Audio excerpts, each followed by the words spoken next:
Alhamdulillahirabbil alamin wassalatu wassalamu ala asyrafil anbiya'i wal mursalin wa ala alihi wa sahbihi ajmain wa man tabi'ahum bi ihsanin ila yaumiddin amma ba'd.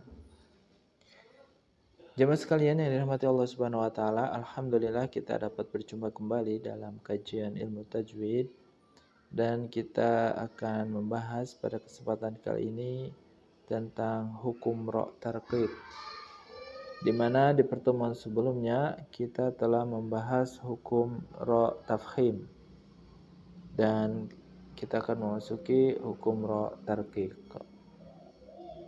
Memahami hukum bacaan dengan baik, hukum bacaan ra' tentunya, maka perlu diperhatikan hukum bacaan ra' secara runtut. Dimulai dari hukum bacaan ra' yang dibaca tafkhim, dan ini sudah pembahasannya di kesempatan yang lalu. Setelah memahami hal itu, maka hukum ra' dibaca tarqiq akan terasa lebih mudah. Nah, ada beberapa syarat ra' dibaca tarqiq. Nah, setiap buku menampilkan jumlah yang berbeda-beda dan dengan pembagian yang bervariasi pula. Nah, secara singkat, syarat ra' dibaca tarqiq terkumpul dalam 4 syarat sebagai berikut ini. Yang pertama, ra' berharokat kasroh. Apabila ada huruf ra' yang berharokat kasroh, baik kasroh biasa maupun kasroh tanwin, maka huruf ra'-nya dibaca tarqiq. Dengan kata lain, setiap ada huruf ra' yang berharokat kasroh atau kasroh tain, maka hukumnya ra' dibaca tarqiq tipis. Contoh, ra' dibaca tarqiq karena berharokat kasroh dalam surat Al-Falaq ayat 5 pada lafaz syarri, dari, ya, tipis.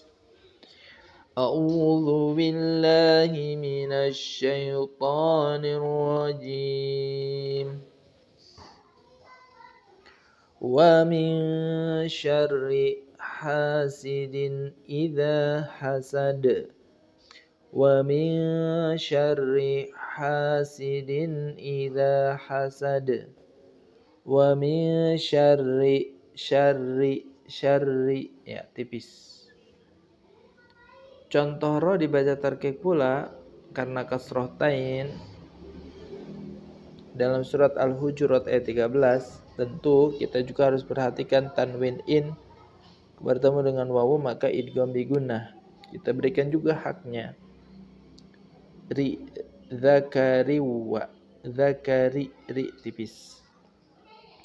Ya ayyuhan nasu inna khalaqnakum min dzakarin wa untha min dzakarin wa untha min zakarin tanwin in ketemu wa, idgham digunakan. Min zakarin wa untha. Naam. Ini syarat yang pertama. Syarat yang kedua, ra' yang dibaca tarqiq adalah ra' sukun yang didahului huruf berharokat kasroh. Ya, selanjutnya apabila ada ra' sukun, baik sukun asli maupun sukun waqaf, dan sebelum huruf ra'-nya terdapat huruf yang berharokat kasroh, maka dihukumi ra' tarqiq. Sukunnya huruf ra' bisa disebabkan karena sukun asli atau sukun karena dibaca waqaf. Contohnya, ya, ra' dibaca tarqiq karena syarat yang kedua ini, ra' sukun asli misalkan dalam surat Al-A'la ayat 9. Ra' sukun sebelumnya kasroh. Ra' sukun sebelumnya kasroh pada lafaz fadzakir, kir, ya, kirnya tipis. Fadzakir in nafa'ati dzikra. Ra, nah kalau ra ini ra-nya ra tafkhim, ya. Tapi yang ra yang sebelumnya pada lafaz fadzakir, maka itu tipis ra-nya. Ra tarqiq, ya. Fadzakir. Naam. Contoh ro dibaca tarkik pula karena syarat nomor 2 ini. Ro sukun karena waqaf, misalkan lafadznya mudzakirun ya. Mudzakirun, kemudian kita sukunkan ro-nya karena sebab waqaf pada Quran surat Al-Ghasyiyah ayat 21. Maka bacaannya menjadi fadzakir innama anta mudzakir. Nah, dibaca ro tipis, mudzakir. Nah,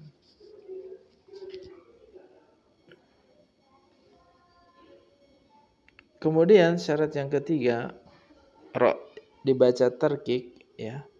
Ro sukun karena waqaf yang didahului huruf yang sukun dan didahului juga oleh huruf yang berharokat kasrah.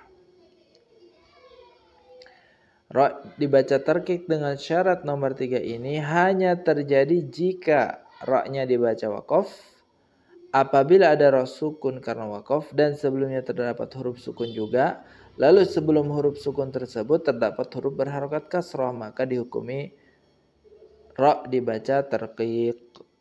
Ro tarkik. Naam.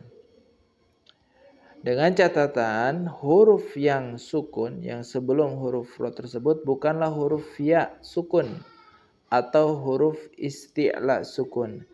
Jika huruf yang sukun adalah huruf ya, maka masuk dalam syarat nomor 4.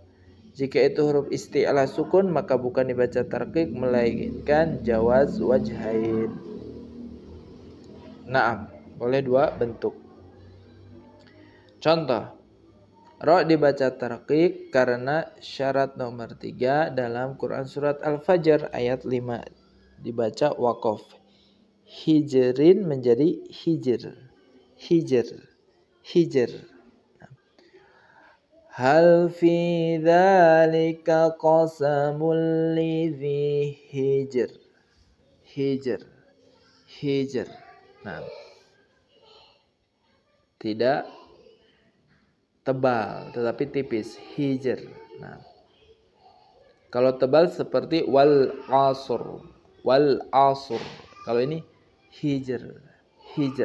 Nah, hal fi dzalika qasamul lidzi hijr. Nah, berikutnya pada contoh yang keempat,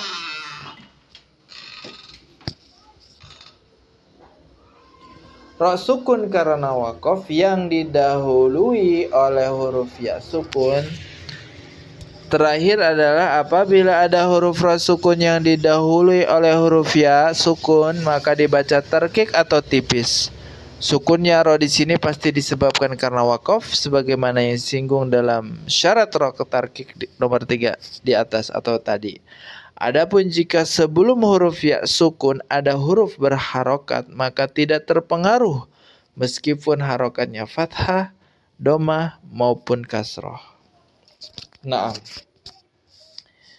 sekali lagi huruf ro sukun karena waqaf yang didahului oleh huruf ya sukun. Ya. Contohnya di sini. Pada lafadz khair, maka dibaca tarkik ya. Pada surat Al-Baqarah ayat 103. Walau annahum amanu wattaqaw lamathubatum min indillahi khair law kanu ya'lamun. Min indillahi khair. Ya, ro-nya tipis tarkik ya. Ya, demikian pembahasan ro tarkik. Mudah-mudahan yang sedikit ini bermanfaat. Kurang lebihnya mohon maaf. Hadza wallahu a'lam bissawab. Wabillahi taufiq wal hidayah. Wassalamualaikum warahmatullahi wabarakatuh.